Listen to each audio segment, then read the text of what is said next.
So what do you do when you've been told to move over countries, take up a new role to run a team? And you've built this team, you've started, you're aggressive, you want to take over the market.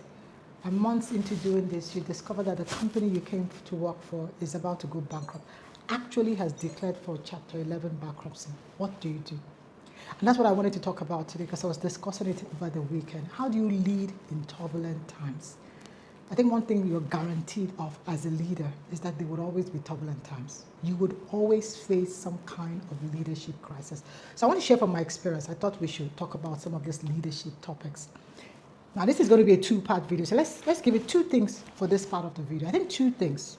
From my experience, the first thing is to accept the fact that you're in a crisis. It's so important. It's so empowering. It gives you clarity and empowers you to act. Denial doesn't help. Postponing the evil day doesn't help. Just accept that you do have a crisis. And that is, in that situation, that's what I did. I did have a crisis.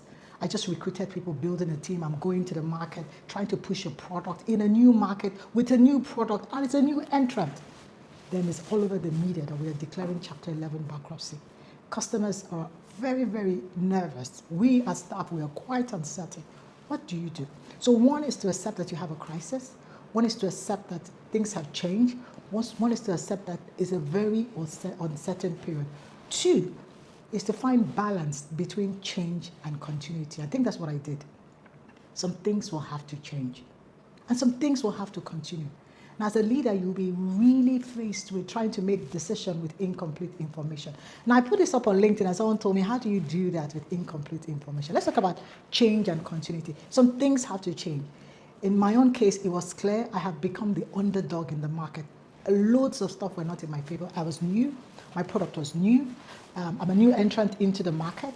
So it was very clear that I was the underdog. I didn't own the monopoly of the market. There were bigger players in the market. But some things had to change because now I had to reduce cost.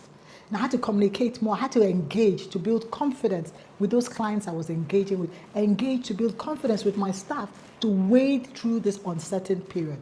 Then two, some things, of course, had to continue.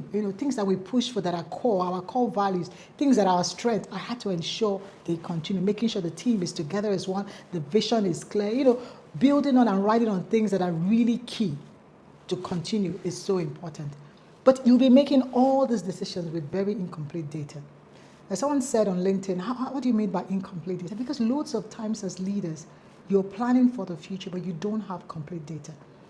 A good example, most leaders this year will be struggling with determining what the price for fuel or diesel will be in December.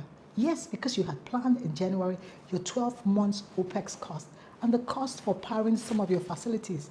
But you cannot tell. Nobody knew that fuel at this rate, that oil will get to almost $126, and we don't even know what it will be in December. And there'll be cases like that.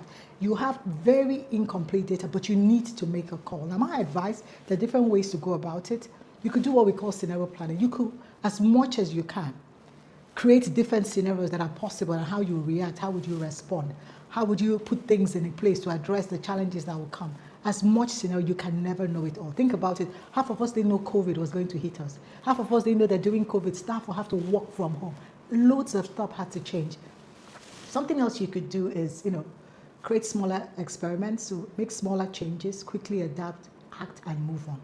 I think what is really important in those times is to move decisively. You have to move faster. You have to adapt because your data is incomplete, and as you know more, you move. But you have to make decisions based on the data you currently have. Stay tuned for part 2. Have a good morning.